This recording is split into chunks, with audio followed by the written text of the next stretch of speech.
believe the earth is whatever you believe it is, and any individual observing things as they are, it starts to behave that way. And that's a lot of quantum theory and a lot of blanket theory, one electron theory, all of these different components, no matter what you look at, including the Big Bang. I think it all just comes down to mathematics, and it's more of a simulation theory element to it than anything else. Yeah, I don't know where to begin with that. Your very first claim was, it is whatever you think it is? Oh, yeah, absolutely. So earlier when I said I think that lady's a dumbass, then I'm right. Well, I mean, if that's your reality, but generally it comes back to your own consciousness. And so what you're observing is actually just a mirror of oneself. So it all What does that mean? Whatever your conscious mind is observing, you have lived your life in a certain way. Whatever your beliefs are, they've been constructed because of your own conscious mind based on your experiences. So that is going to create a different reality. So even though you and I are both having the same conversation here, we're coming from completely two different realities. So we're going to have two different perceptions no matter what direction the conversation goes. So it becomes perception. So if you believe someone's a dumbass, they're a dumbass. Okay, cool. So I don't think that this is a worldview that if everybody adopted, we could ever possibly hope to do anything as a society. So let's say a schizophrenic person sees a leprechaun bouncing around and the leprechaun tells them to burn things. Is the leprechaun real? Again, it's subjective because that is real to them. That's something that is really happening to someone who is schizophrenic. And it's interesting that you brought if that the up. leprechaun, so if the person then burns down a school and then in a court of law says the leprechaun told me to do it, who's culpable? The person, the leprechaun, or both of them? Well, it turns out to be both of them because, again, that becomes now... How do we punish leprechauns in the court of law? Yeah, but schizophrenic hallucinations of leprechauns. It's a collective conscious issue at that point because now you're having a multitude of realities converging in order to deduce what the proper structure is, which is why we have societal constructs like law, like, the way we organize and regulate different industries. So there's a lot of components to that. So it's ultimately ends up being something that the court of law is going to decide based on their own perceptions and their experiences moving up until that point. How would you punish the schizophrenic hallucinated leprechaun? Well, here's the thing, is that I am just simply coming onto this earth as an observer. I'm existing in a space where the world around me is not something that I'm going to let affect me, nor am I going to put myself into unless it's directly affecting my community, my family. And I think a lot of people feel that way because we are taught to be that way. And it's unfortunate, but I'm not the justice system, nor am I coming onto this planet to ever create a space where I need to be worrying about other people unless they're coming at me. There's one universal law, and that's do no harm.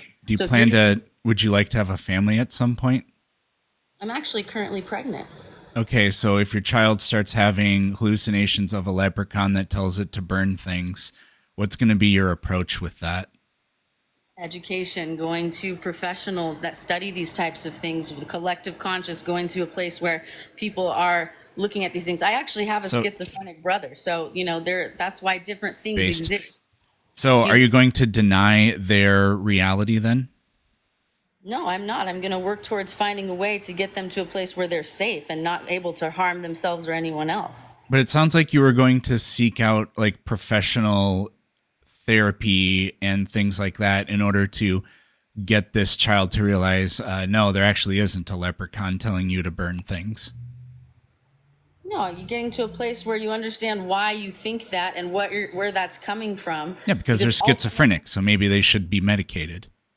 Yeah, so that's the thing, is it could be a chemical imbalance. And if you understand chemistry, mathematics, physics, all of these components, things that we as a collective have studied for hundreds of thousands of years, that even on a theological level, people talk about the magic of the spirit of consciousness. There's so many different components. So, I mean, I'm not trying to change anybody's mind. I'm just trying to say that there is no perfect way to go about anything. And so it's interesting that you're trying to rage bait with these examples of things that do exist and there are systems for. So that's why systems exist. That doesn't make it any less imperative to understand. What am I doing? Mind. Creating different scenarios that are just rage baiting. Oh, you're talking about the leprechaun. I thought you were talking about the Oh, words no, up no, here, no. but you're talking about the leprechaun. Well, I'm just trying to figure out the way you think and if this way of thinking makes sense and if it would be a kind of world anybody would want to live in. I mean, that's an interesting question for anybody, right? How would you answer those questions? About the schizophrenic leprechaun? Yeah, and your own I would children. And say I would say we know with as much certainty that the moon exists, that leprechauns don't exist. And so this person is experiencing some form of psychosis. Now, you can, love and care for the person and think they don't need to be thrown into the Stony Brook Asylum or something like that. But you can recognize that, no, it's probably not preferable to validate everybody's experience and be like, oh no, yeah, the leprechaun is real, and that's very brave of you to tell us about the leprechaun. Because I don't want people to burn things.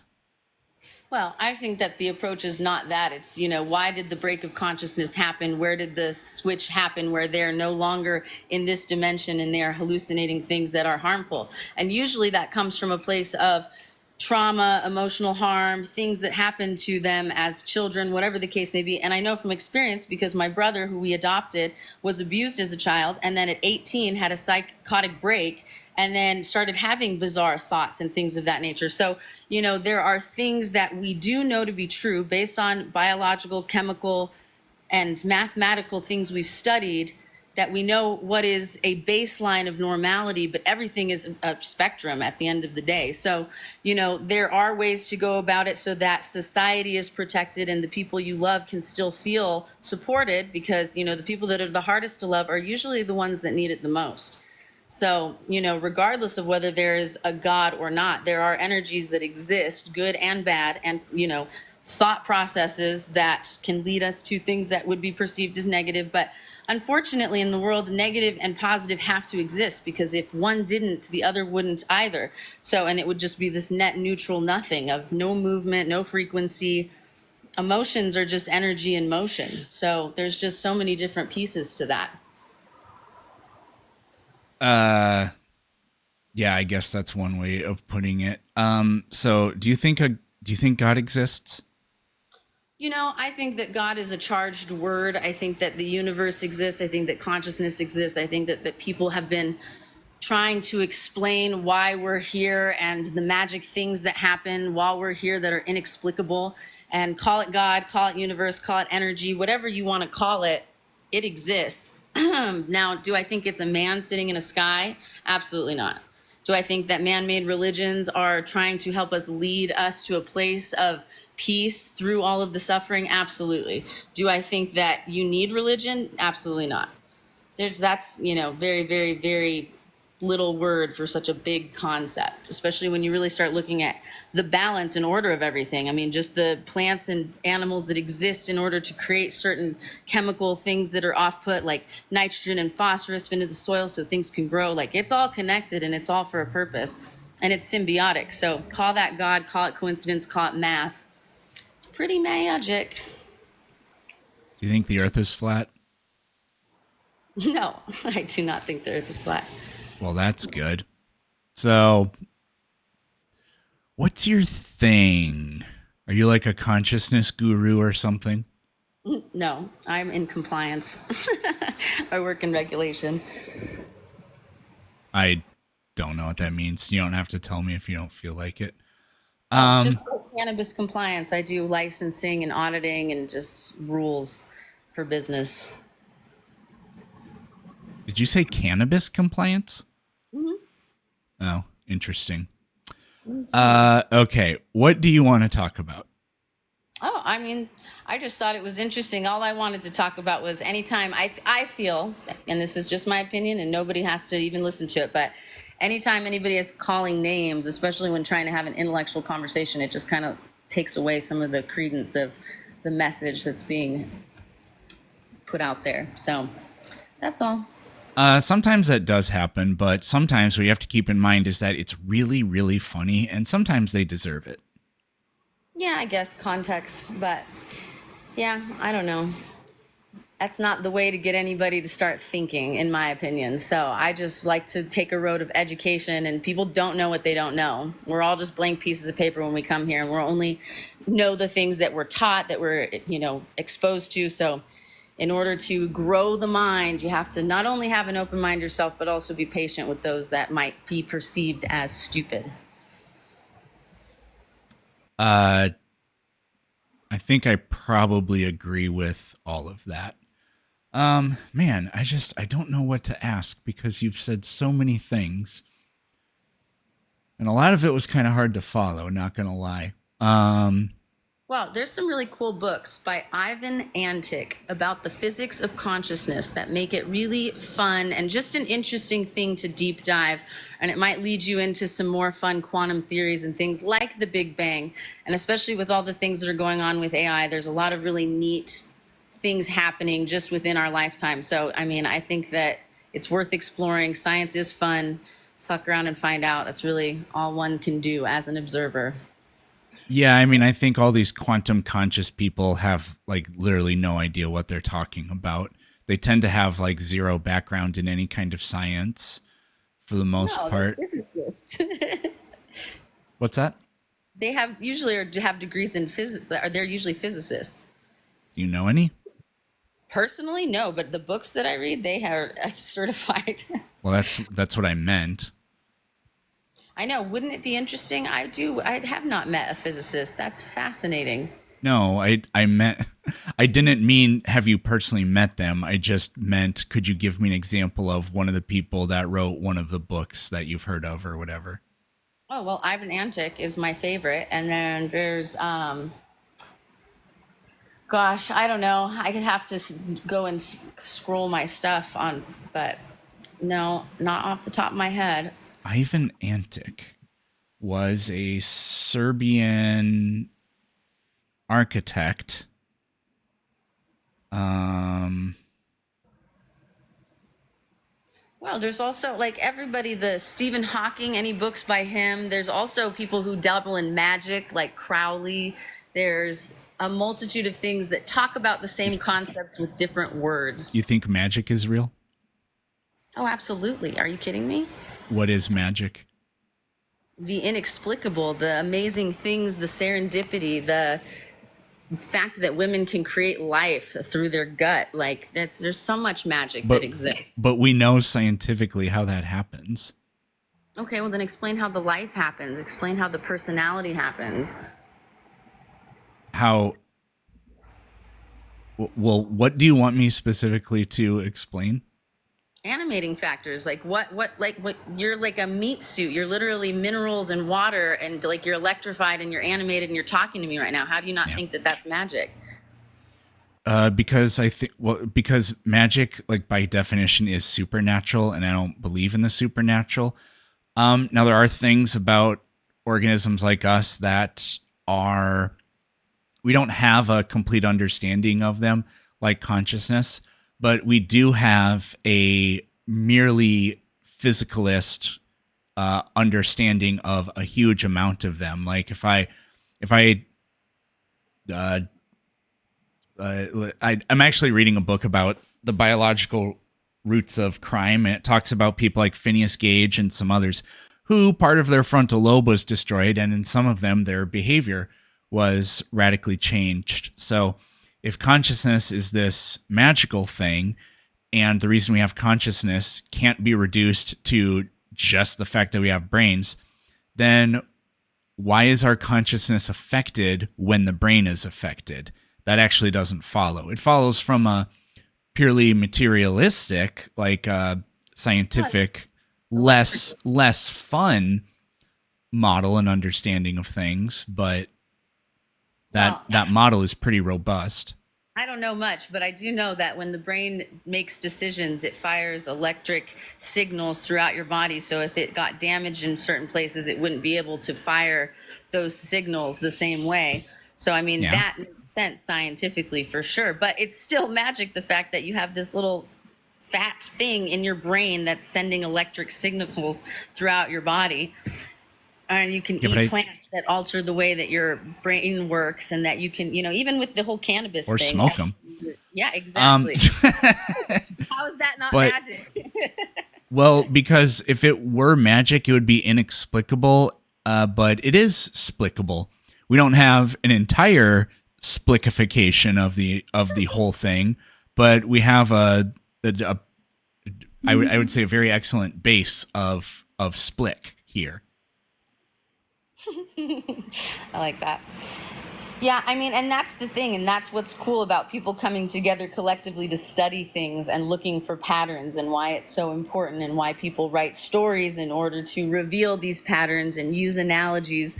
And that's where I think the whole God thing comes in, is that people need stories, need things that their minds can wrap around, starting off on a small level that grow. Because I'm sure that you've experienced in your lifetime, you learn a lesson, and then later in life you like expand upon that lesson, you learn more than you thought you understood about that thing. It's almost like revisiting an old movie as an adult versus watching it as a child. You just start to see more and more of the picture as you grow, which is kind of like the way the Fibonacci sequence exists, where it starts small and it goes out, and it's, ever expanding, just like the universe. So there's a multitude of patterns like that that make the universe seem magic, but are still quantifiable.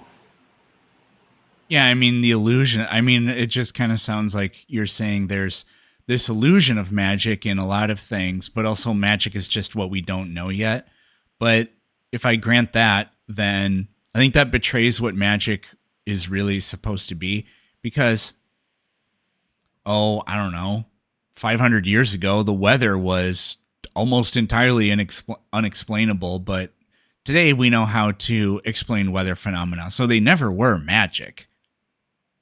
No, I disagree on that. I think that people have always been studying patterns. I mean, the Farmer's Almanac has been around for however long, and that's how they would predict weather based on the things that they would view. And that's how people planned their harvests. I mean, ever since humans became societal creatures in the agricultural realm, that became the study the stars, study the patterns, study the way things move. Yeah, And that's but people didn't know why the weather did anything. You can see a pattern. I mean, oh, even yeah, if magic is real, I can see magic happen. I can say, yeah, when you say abracadabra, shalamalama, ding dong, then whatever, the magic doors open. I can see the pattern, but that's not an explanation of what's actually happening. But scientifically, we have these physical theories about, if we like go to the weather, like specifically what's happening. So there's no magic there. That's what I was saying. If we just say things that we don't understand how they happen are magic, then that means then that undermines magic, because it in a weird sense there's no such thing as magic. There's just things we don't know yet. We're just calling them magic. But real magic should be a real thing. Because by this logic, again, the weather 500 years ago was magic, but no, it actually never was. We just didn't know yet. Well, and I think I might be misrepresenting my definition of magic, because I think that there are things that we understand that are still magic, because it's just like doesn't make sense as to why. I mean, bees, the fact that bees' wings are so tiny and they still carry their little fat bodies around. I mean, we understand that it's probably a vibrational frequency matching a frequency of Earth in order to create a floating, but we still don't necessarily, it's still magic. It's still fucking cool. So I don't know. I just think that life is so beautiful and everything is just so incredible that it seems like magic, even if we do understand it. I don't know. I guess I just don't have the words for it, but Do you think like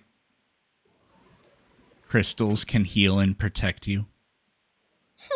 do you know that crystals are how our cell phones work, and that we also have them in our pineal gland, and that rocks absorb energy like negative ions that are dispersed in the air? So, no, I don't think they can heal you, but I definitely think that literally everything on this planet has a purpose. Okay. Who sets out that purpose? Exactly. The conscious mind. Things have meaning that you ascribe to them. Well, if you say that things have a purpose, that implies an inherent purpose. But if everybody just gets to say what it is, then that's the same thing as there is no purpose. It's just completely subjective. No, because the whole idea behind trees omitting oxygen and us omitting CO2 when we breathe out for those trees is a symbiotic relationship. It's a purpose. Um, like, yeah, but I don't think that's really what you were saying before. What did you think I was saying? Well, you kind of explicitly said it's like I said, you said there's a purpose, and I said who sets out that purpose, and you said you effectively said anybody. Well, if it's my opinion that the reason trees do that is release oxygen is for some reason other than us to breathe, that's just a byproduct, then the purpose of trees releasing oxygen is not agreed upon. Okay, that's very fair. I understand what you're saying. And I probably could have worded it differently. There is a purpose to those things existing, but what would happen if those things stopped, even if it was a byproduct? Other things would be affected. And so, thusly, the balance of it all would no longer work. And so that kind of gets into the whole polarity of existence. So, hey, I have to go, but this has been really a fun conversation. I really appreciate you being so challenging. Oh, it's been interesting. Yes. Thanks for not calling any names. Have a glorious day. I'll try. Thanks.